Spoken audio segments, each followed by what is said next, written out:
Real estate ఒప్పందాలలో తీసుకోవాల్సిన జాగ్రత్తలు ఏమిటి? రియల్ ఎస్టేట్ ఒప్పందాల్లో తీసుకోవాల్సిన జాగ్రత్తలు ఏంటి? అగ్రిమెంట్స్. చాలా మంది ప్రజలు ఏదో ఒక ఆస్తి ఉండాలని, ప్రతి మనిషికి ఒక డ్రీమ్ ఉంటుంది. ఒక ఆస్తి కొనుక్కోవాలని ప్రతి వాళ్ళకి డ్రీమ్ ఉంటుంది. కొంతమంది ఆంధ్రప్రదేశ్ నుంచి వచ్చి తెలంగాణలో కూడా కొనేవాళ్ళు ఉంటారు, తెలంగాణ నుంచి ఆంధ్రప్రదేశ్కి వెళ్ళి కొనేవాళ్ళు ఉంటారు. ప్రతి వాళ్ళకు ఒక స్వప్నం, ఒక డ్రీమ్, ఒక ప్రాపర్టీ కొనుక్కోవాలి, వాళ్ళ పిల్లల మీద వాళ్ళ మీద కొనుక్కోవాలి, వాళ్ళ ప్రాపర్టీ వాళ్ళ పేరు మీద కొనుక్కోవాలి, లేదా పిల్లల పేరు మీద కొనుక్కోవాలని ఒక స్వప్నం అయితే వాళ్ళకు ఉంటుంది, డ్రీమ్.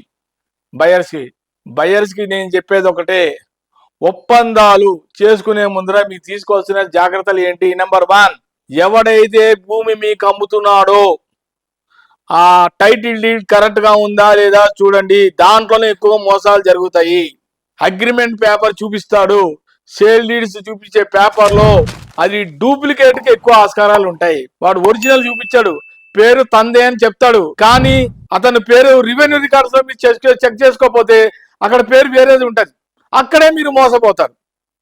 అందుకే నేను చెప్తాను, ఒప్పందాలు చేసుకునేటప్పుడు అగ్రిమెంట్ లో జాగ్రత్తగా మీరు అడగవలసిన కొన్ని పాయింట్స్ చెప్తున్నా. ఫస్ట్, బయ్యర్తో మాట్లాడేటప్పుడు, అమ్మేవారితో మాట్లాడేటప్పుడు, సెల్లర్తో మాట్లాడేటప్పుడు, స్వామి నువ్వు నాకు ఫస్ట్ మీ రియల్ ఎస్టేట్లో ఇది గవర్నమెంట్ అథారిటీ బాడీలో ఉందా లేదా, లైసెన్స్ ఉందా లేదా, గవర్నమెంట్ లైసెన్స్ ఉందా లేదా మీ దానికి, అది చూపించండి, నేను అది చూస్తా, చూడండి నేను ప్రాపర్టీ కొన. నెంబర్ 1 అతను చూపించాల్సిందే. సెల్లారు బయ్యర్కి వాళ్ళ లైసెన్స్, గవర్నమెంట్ లైసెన్స్, రేరా అనుకుందాం, రేరా కానీ హెచ్ఎండిఏ కానీ మా దీంట్లోకి వస్తుంది, మా వీళ్ళే మాకు అప్రూవల్ చేశారు అని చెప్పాలి వాళ్ళు. నెంబర్ 1. Number 2, brochure. అమ్మేవాడు సెల్లర్ అమ్మేవాడు బ్రోచర్, అది చూడండి, ఆ బ్రోచర్లో కరెక్ట్గా ప్లానింగ్ కరెక్ట్గా ఉందో చూడండి. 3, లేఅవుట్ ప్లాన్, అతను లేఅవుట్ చేసి అమ్ముతున్నాడా లేదా ఇష్టారాజ్యంగా అమ్ముతున్నాడా. 3.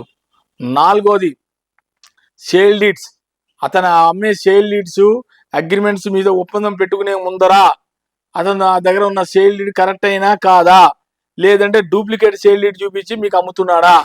అది మీరు రెవెన్యూ రికార్డ్స్ చెక్ చేసుకోకుండా డిజిటల్ చెక్ చేయండి.